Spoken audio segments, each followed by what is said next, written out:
Hello friends, welcome to देसी study में। तो आज की इस वीडियो में हम लोग त्रिकोणमिति के कुछ महत्वपूर्ण सूत्र को समझेंगे, जिसमें लंब, आधार, कर्ण से क्वेश्चन पूछ लिए जाते हैं आपके बोर्ड एग्जाम में, और आपसे उसका सूत्र भी पूछ लिया जाता है। तो बस आपको एक सिंपल स्टेप से उसको समझना है और आपको फिगर भी समझना है। यदि आप फिगर समझ गए तो आपको त्रिकोणमिति में जितने भी फॉर्मूला होता है उनसे आपको प्रॉब्लम नहीं होगा, बिल्कुल भी नहीं होगा। तो चलिए हम लोग एक राइट एंगल ट्रायंगल लेते हैं, यानी कि एक समकोण त्रिभुज लेते हैं और उसे समझते हैं। तो एक हम लोग समकोण त्रिभुज बना लेंगे, समकोण त्रिभुज यानी कि राइट एंगल ट्रायंगल बना लेंगे।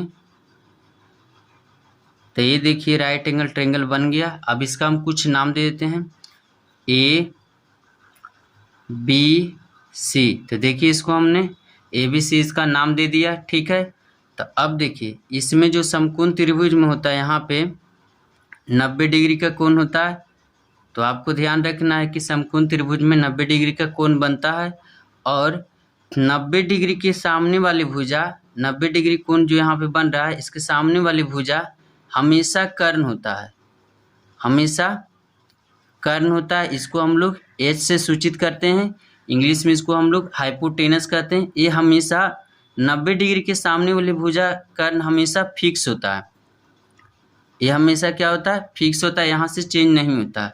अगर हम थीटा में यहाँ पे मानेंगे, यहाँ से अगर हम थीटा लेंगे तो हमारा ये जो थीटा हो जाएगा, तो थीटा के सामने वाली भुजा लंब हो जाएगा। तो देखिए थीटा के सामने वाली भुजा तो ए है, तो ए हो जाएगा हमारा लंब, लंब हो जाएगा, यानी कि इसको हम पी से सूचित करेंगे, यानी कि परपेंडिकुलर।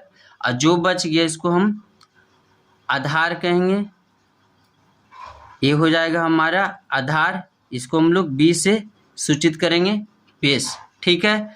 अगर हम थीटा में यहाँ पे माने तो इसके सामने वाला भुजा ये लंब हो जाएगा, और समकोण त्रिभुज में 90 डिग्री का कोण जहाँ पे बनेगा उसके सामने वाला भुजा हमेशा कर्ण फिक्स होता है, ठीक है। अगर थीटा में यहाँ पे मानेंगे तो हमारा लंब और आधार बदल जाएगा, यानी कि चेंज हो जाएगा। तो चलिए हम लोग देखते हैं एक और समकोण त्रिभुज बना के। तो देखिए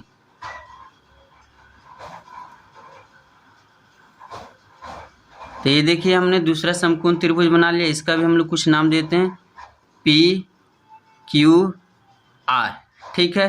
तो यहाँ पे हम लोग जानते हैं कि यहाँ पे समकोण त्रिभुज में 90 डिग्री का कोण बनता है, और इसके सामने वाले भुजा, इसके सामने वाला भुजा कर्ण होता है, इसको हम लोग एच से सूचित करते हैं, ठीक है।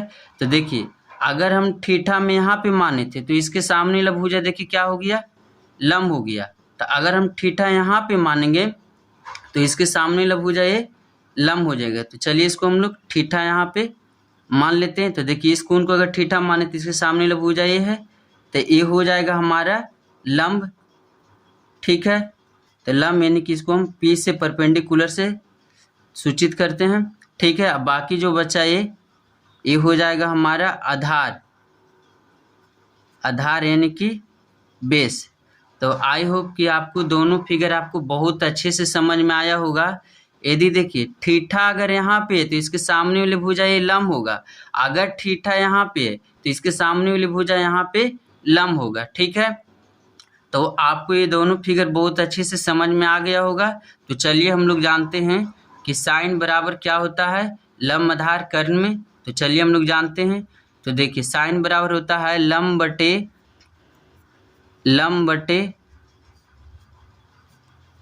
बटे कर्ण, ठीक है। तो आपको सिर्फ बस 3 फार्मूला ही आपको याद करना है, बाकी आपको 6 फार्मूला ऑटोमेटिक आपको याद हो जाएगा। तो त्रिकोणमिति में जो होता है 6 अनुपात होता है, कौन कौन होता है, sine, cos, cosec, tan, cosec, cot होता है, ये सब होता है। तो साइन थीटा बराबर क्या होता है, लंब बटे कर्ण। तो देखिए अगर आपको साइन का याद है तो कॉसेक ऑटोमेटिक आपको याद हो जाएगा, क्यों, क्योंकि ये दोनों के बीच में एक रिलेशन होता है, साइन और कोसेक के बीच में एक रिलेशन होता है। तो साइन बराबर क्या होता है, लंब बटे कर्ण। तो देखिए लंब को हम लोग पी से और कर्ण को हम लोग एच से लिख देंगे, ठीक है। तब देखिए यहाँ पे कोसेक बराबर क्या होगा, तो इसका रिलेशन क्या होता है, इसका रिलेशन होता है यदि साइन थीटा बराबर होता है लंब बटे कर्ण, तो इसका ये उल्टा हो जाएगा। तो इसका क्या हो जाएगा, कर्ण बटे लंब, कर्ण बटे लंब, और यहाँ पे हो जाएगा h बटे p। ठीक है, तो आप जैसे कि देख रहे हैं यहाँ पे कि हमने यहाँ पे एक फार्मूला लिखा तो ऑटोमेटिक हमारा दूसरा फार्मूला याद हो गया, यहाँ पे लिखा गया। ठीक है, तो इसी तरह से इसका फंडा यानी कि रूल चलते रहता है। तो चलिए अब हम लोग जानते हैं कॉस थीटा बराबर क्या होता है। तो कॉस थीटा बराबर होता है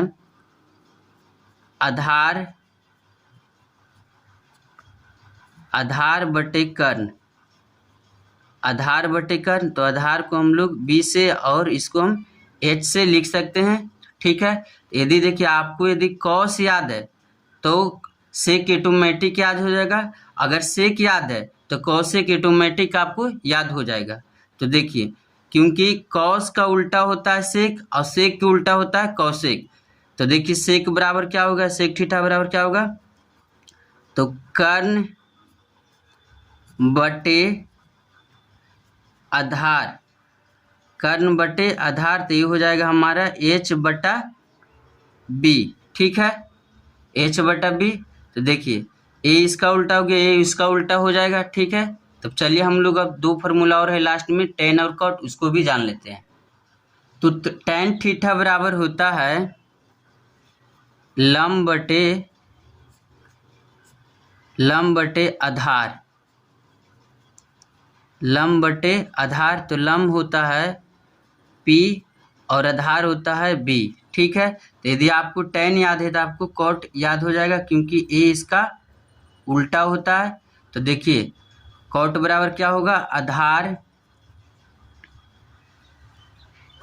आधार बटे लंब। तो आधार क्या हो जाएगा b, आई हो जाएगा p, इसको हम लिख सकते हैं। ठीक है, तो आपको बस यही करना है कि आपको साइन याद करना, अगर साइन आपको याद है तो कौशिक याद हो जाएगा, कौशिक याद है तो साइन याद हो जाएगा। उसी तरह से आपको अगर कौश याद है तो आपको सेक याद हो जाएगा, अगर सेक याद है तो कौशिक याद हो जाएगा। और इसी तरह से अगर आपको tan याद है तो आपको cot याद हो जाएगा, और cot याद है तो tan याद हो जाएगा। तो आपको इसमें जो है इसमें आपको फिगर को समझना है। तो आई होप कि आपको फिगर भी बहुत अच्छे से आपको समझ में आ गया होगा, और ये जो आपका ये जो सूत्र होता है बेसिक, ये भी आपको अच्छे से समझ में आ गया होगा। तो वीडियो को कर दीजिएगा शेयर।